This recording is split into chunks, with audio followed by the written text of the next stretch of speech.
writings, and I read that into my GarageBand audio.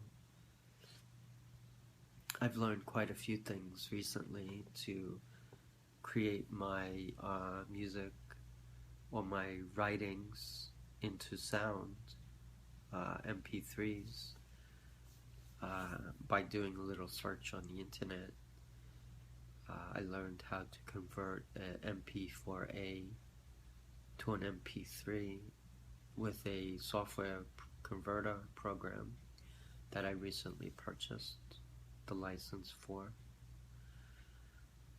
I also learned how to use Apple as a device to share between applications. So let's say I do a recording in GarageBand.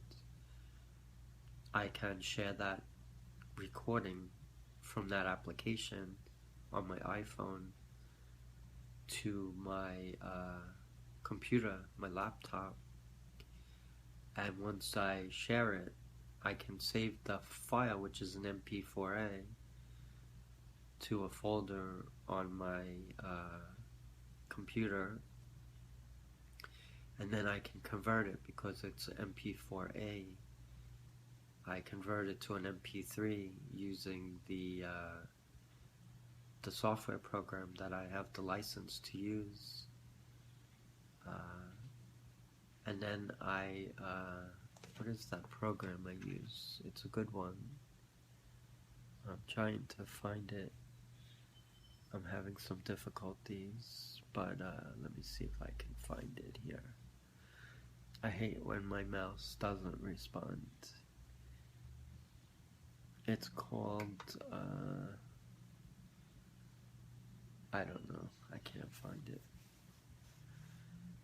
But it is very useful, and it helps quite a bit. What it does is it decodes the prior format into a new format as a MP3. It's called Switch Sound File Converter. It's good.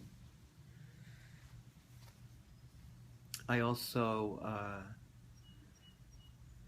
find it liberating to share my thoughts and ideas, and I want to, learn. I'm very influenced by music artists, and I love music as an art form and as a form of creation. I certainly want to sing and continue with my dancing and singing, and I will continue to speak and share my philosophies on life, what it's like to struggle with gender, what it's like to raise a child who's autistic, what it's like to come from a family where there is tragedy, suicide, depression. I have a lot to talk about, a lot to share, and I speak a lot from inside. I've internalized a lot of my pain, and I find that liberating myself from that helps by speaking it, and I need to speak it. It's only the way I feel comfortable by speaking what I feel and sharing that with others. I don't always know the best way, and sometimes when I get into speaking, I talk a lot. It hasn't always been that way, but I am very much now open and honest with my feelings, And I think a lot of it also has to do with my transition towards womanhood. I feel much more content, happier. I no longer hide, and I am dressing like I feel I should. I always gravitated towards dresses and very feminine clothing. That's just the way I was growing up. I lived as a boy, and I grew up that way. But in my heart, I knew I was much different, and I tried to live and cope as best I could. It wasn't easy for me. I always wanted to grow my hair long. I wanted to do everything that girls did. You know, I just felt it was more what I was inside, and I couldn't change what I felt. I just knew that I was trapped, and I didn't know how to deal with that. I tried to cope and to live the way I knew I should have, I went to college for engineering, and I was good with math and science, and I was very sports oriented. I was very athletic. I was very studious. I was very quiet, shy. I was very closed off with people. I had very few friends. I didn't really talk much. I wasn't much for socializing. I never went out to a dance club as a guy. I was very shy with girls. I didn't really do a lot outside of my school and sports growing up, during high school or college. I just was very alone. I was a loner. And a lot of it had to do with the way I felt about myself. I knew I was different, and I couldn't change that. That's just who I was. But, we all have our struggles. We all have differences. But I think it's important to recognize what makes us different and to draw strength from it. There's no need to hide and be ashamed.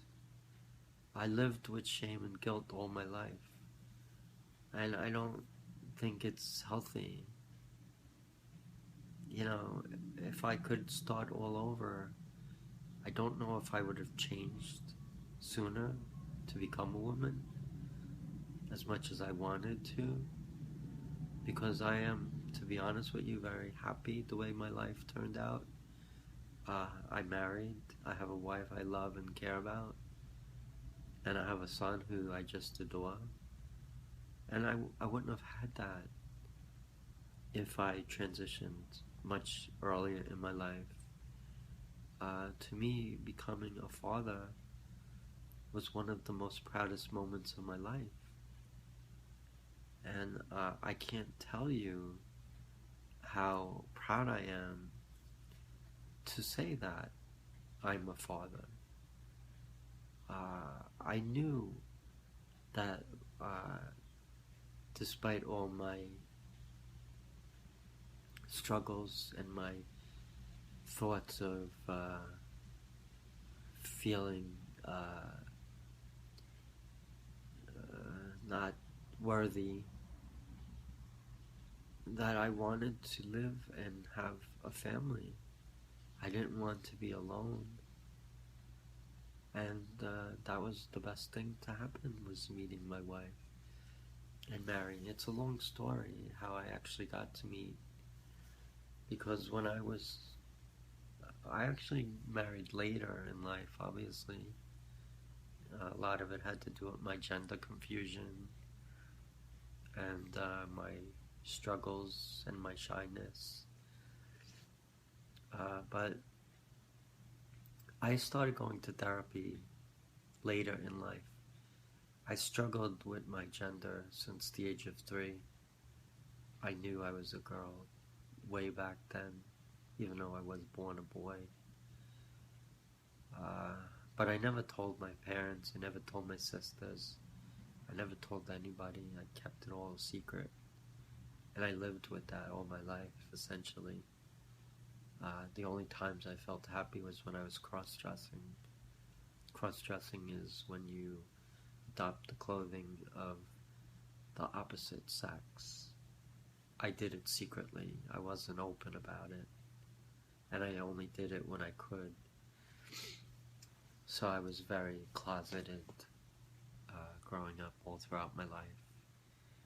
But I started going to therapy in my early 30s, a couple of years after my mother passed away tragically. And I was going there that was one of my reasons, was dealing with the tragic loss of my mom. Also because of my gender issues, my struggles with my gender, and my desire to transition from male to female.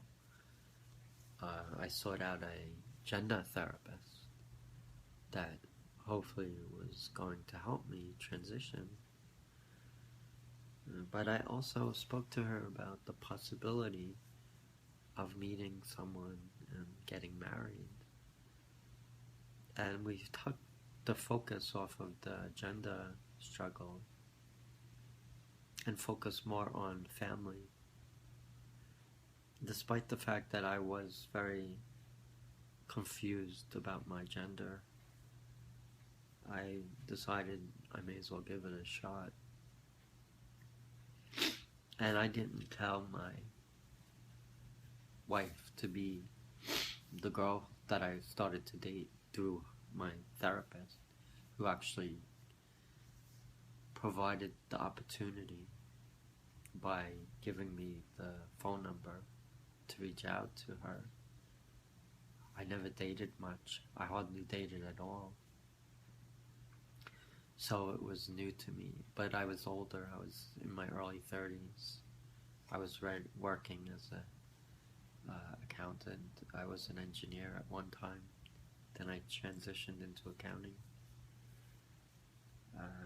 And I was very shy, awkward.